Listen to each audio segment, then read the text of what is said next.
All right, everybody. I'm going to read this controversial news article. I'm not going to put it up on screen. I'll put up a link or I'll let you know where at the end.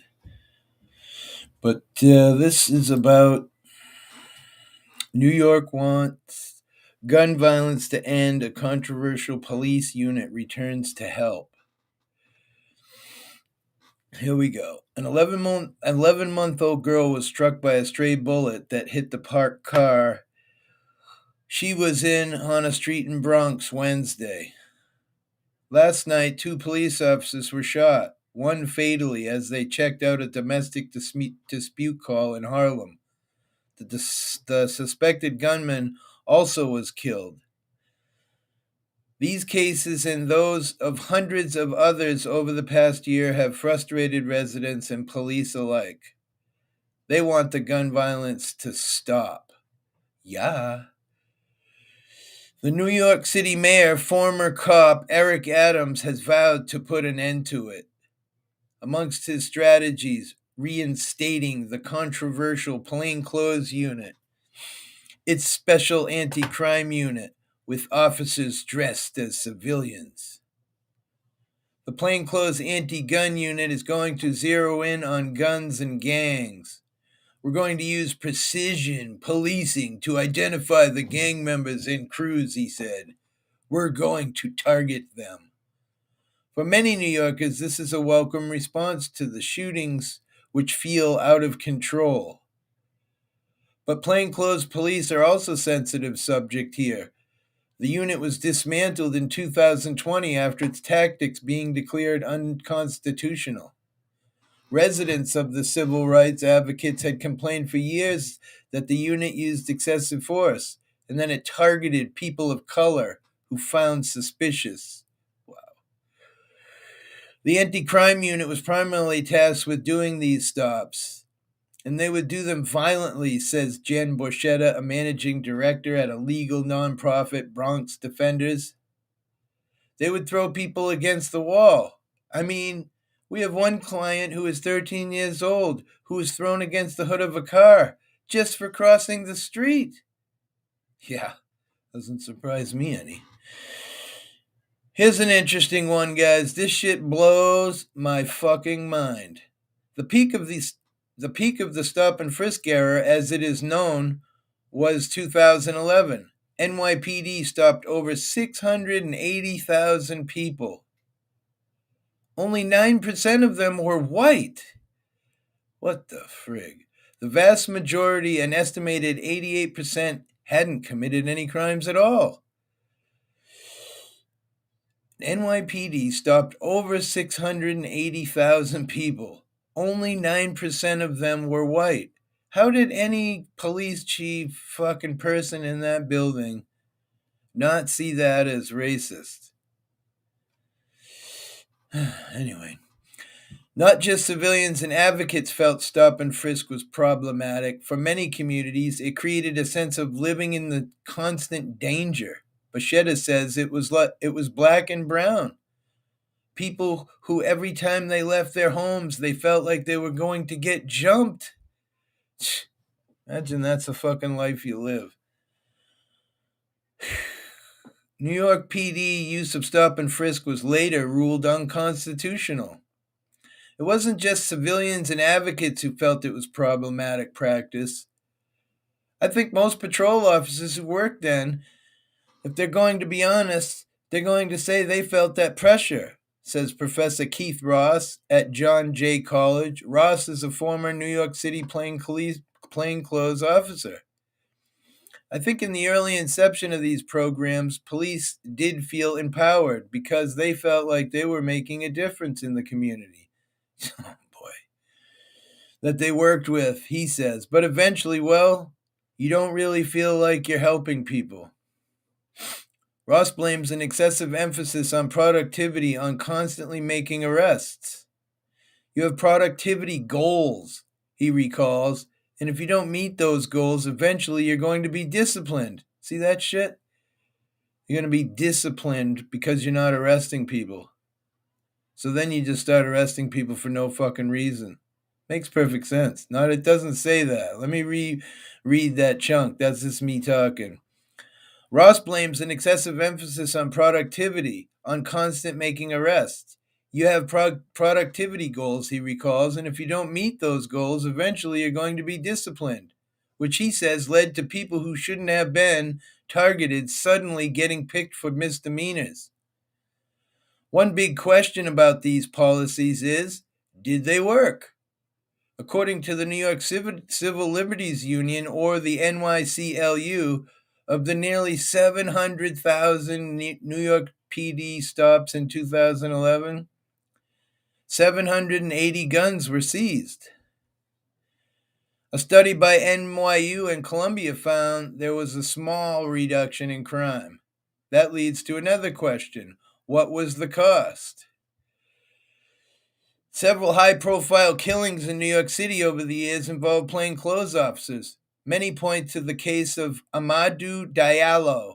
Diallo was a 23-year-old Guinean immigrant living in the U.S. In 1999, he was stopped by plainclothes police. They said he fit the description of a rapist in the area.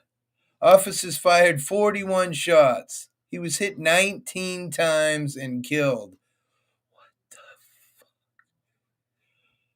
Officers fired 41 shots. He was shot 19 times. You think it was enough, guys? My goodness. Officer said he was reaching for a gun. He was reaching for his wallet. He didn't have a gun. All officers involved in the shooting were later acquitted at trial. The Diallo case resonated with many in New York who wanted the unit shut down, but there would be other high-profile killings over the past years involving plainclothes officers. Police: Eric Garner, Sean Bell, Saeed Vassell, and I'm sorry if I butcher any of these names, people, but just kind of wanted to read this article because it really touched me. Bringing back the plainclothes unit is wrong. In 2020, the unit was disbanded amidst widespread protest locally and nationally over brutality.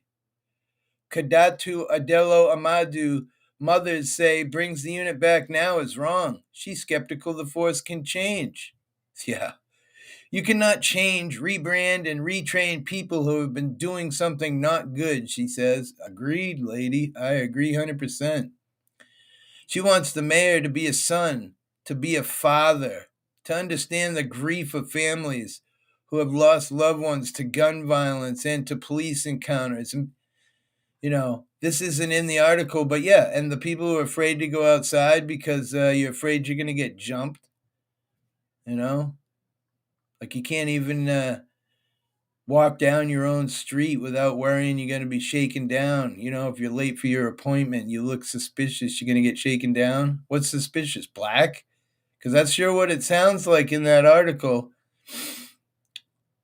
680,000 people pulled over or stopped. 9% white? Fucking bullshit. Let me read over my last part. She wants the mayor to be a son, to be a father, to understand the grief of families who had lost loved ones to gun violence and to encounters with police. Mayor Adams says he thinks precisely of those families, and he's emphasized that when he was in New York PD, he spoke out against police brutality. I'm sure you did. New York City mayor says the plainclothes police unit will work differently this time around. Yeah. His administrator has not given yet specifics about how officers in the unit will work, but he promised that this time around it will be different. They will wear body cams. They will focus on criminals. There will be consequences for police who overstep. Heard that before. Accountability is something Sean Williams is eager to see. In 2019, his son, Antonio Williams, was shot and killed by plainclothes officers. He was waiting for a taxi when police approached him. They were investigating illegal guns in the area. He ran, and police say during the struggle he was shot 8 times. Oh my gosh. A plainclothes policeman also was killed during the arrest. What? Let me read through that again. Accountability is something Sean Williams is eager to see. In 2019, his son Antonio Williams was shot and killed by plainclothes officers. He was waiting for a taxi when police approached him. They were investigating illegal guns in the area. He ran, and police say during the struggle he was shot 8 times. A plainclothes police also was shot and killed during the arrest by another officer. Williams was 27. He was armed, but police say did not shoot his weapon. He had prior convictions, one in 2011 and another in 2018, both for nonviolent offenses. His family has accused police of releasing the information to distract from their own behavior. Sean Williams says in order for there to be any sense of trust in the police, they need to start holding cops accountable for their actions, not a smack on the wrist, not you're on suspension, you still get your salary. It's been more than 2 years since his son was killed. The Civilian Complaint Review Board, CCRB, the agency that investigates and mediates complaints against the New York PD, opened an investigation just a few months ago. Ah, man. I'm so sorry. So sorry that people, have to die. Let me just blip up the pictures of the people who died that they're showing here just because that's how I'm going to roll. So let's go. And this is Amadou Diallo. Kadadu Diallo, the mother. Sean Williams. I didn't show any of the other pictures. But it's just insane. 680,000 people stopped, only 9% white. How? How's that even past the desk of anybody? Anyways, guys, peace and pot leaves. Peace and pot leaves. Hope you enjoyed this article because I found it very sad, very interesting. Have a great night.